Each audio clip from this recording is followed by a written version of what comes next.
ASU's library houses a repository of collections dedicated to sharing the lived experiences of Black Arizonans across the state. It's an expanding collection that looks to continue that expansion with stories and photos that chronicle the lives of those who've contributed to Arizona's history. And joining us now is Jessica Salo. She's the assistant archivist at the library's Black Collections. Good to see you again. Thanks for joining us. Yes, thank you for having me. All right, the Black Collections at ASU Library. Give me a better definition. Yeah, so it is definitely a collection that's dedicated to community-driven archival practices, and so we are really dedicated to ensuring that all community, and that includes inside ASU and outside ASU that surround our campuses, has a collection that's dedicated to their stories, their memory, their history here in Arizona. And this was originally kind of focused on ASU, was it not? It was, but also at the same time, we really recognize that when we're talking about archival collections, it really needs to involve our external community outside of ASU as well, and that's what our community-driven archives initiative is really about, is external communities. Was there a spark that got all this started?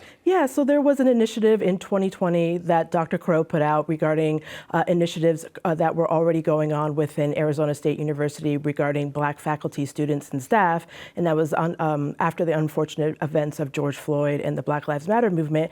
And at that time, community-driven archives was really interested in expanding, being sustainable, and so we applied for the Listen, Invest, Facilitate, Teach initiative within ASU, and that is how we received our funding, and that's how Black Collections was started, was because of the LIFT initiative, we call it. That's got to be exciting. You're starting from the ground up here. I mean... Yeah, it can be really exciting, but also a little overwhelming when you're talking about a collection that should have been started a number of years ago, but also at the same time, we really are at a point where we can really take things in any direction that we want and have the flexibility to be, kind of anywhere, everywhere, honestly, where that's concerned. Well, let's look at some of the photos here. The first one is of a gentleman by the name of Benton James. Who was Benton James? Yeah, so Benton James was our first Black male graduate of Arizona State University in 1924. We're actually celebrating his 100-year graduation this year. And so Benton was, again, the first Black male graduate from the Teachers College. And we have Benton's photo. We have the program that he was in. But outside of that, we really don't have much of Benton's history, especially his history at Arizona State University. And so this year we put out a call asking folks that if they had any information about Benton or any information about early Black graduates, that we would love to hear from folks about their experiences and the folks who came through ASU's doors. Very good. Also, we have a photo of the Dunbar Social and Literary Club. What's this all about? Yeah, that was a really interesting find within the yearbook. So the Dunbar Club was started in 1936, and it was a club that was really promoting friendship and other connections throughout the university. And so this was the only Black club in 1936, and it went all the way up until the 1950s, that really had dedicated all Black members, and they really were promoting, again, friendship, kind of unity, and the understanding of being Black at Arizona State University. That's a great group photo. Yeah, this was from the 1940 yearbook. So, wow. Yeah. All right,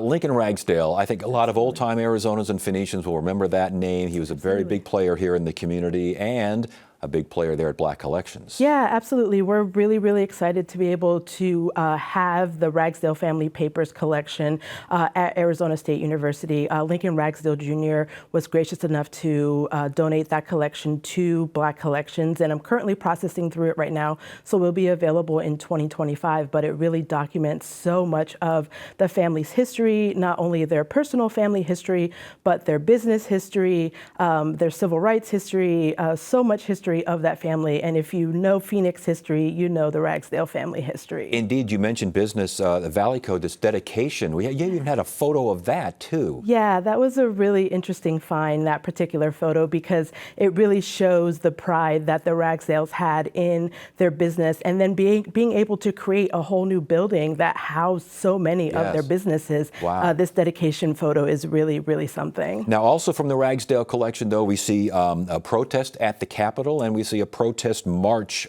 Both of these photos from the Ragsdale collection. Talk to us about it. Yeah, so these particular photos, obviously the Ragsdales were very active in the civil rights. They were one of the families that did bring Martin Luther King Jr. to the Valley in 1964 in order for him to speak at Goodwin Stadium. And so a lot of times they would be in these particular protest marches and protest things, and there was a lot of really great photos in the collection of these particular activities, not only of the family, but of the community at that time and what kind of they went through at these particular protest rallies in different situations. And these are the kinds of things, obviously, from the Ragsdale family, and that's a prominent family here in the Valley. But you're looking for things just from regular folks, aren't you? Absolutely. What I tell folks is that Black Collections is for everybody. It's not just for people who are prominent, like the Ragsdale family, or politicians, or people within ASU. It's literally community. So anybody who is a part of the Black or African American community here in Arizona, Black Collections is there to assist with the understanding of how to preserve your memory and how to do storytelling, if that's what you choose to do, with your family and community memory and history. That's interesting. You say to assist you to archive your own So basically, if you got a big collection of photos, you don't know what to do with these things, come in, you'll help. Absolutely. I would love to help, but if you don't want to donate, we also have the ability to give you free archival supplies or teach you how to do these particular things that we as professionally trained archivists know how to do, and take that into your own family or community archive and do that particular work yourself if you don't want to have us as Arizona State University take on that work for you. And we should make this is statewide here. This is not just the Valley. Absolutely. Statewide. Arizona statewide, even though sometimes Maricopa County does tend to kind of get the large kind of chunk of a lot of that, but this is a collection that is statewide. So throughout the entire state, looking for information about Black and African American communities throughout the state that would really highlight the history of Black people here in Arizona. Well, congratulations on the project and best of luck on this. Sounds like busy work, I tell you. Very busy. Jessica Salo again, ASU Library's Black Collections. Good to see you. Thanks for joining us. Thank you.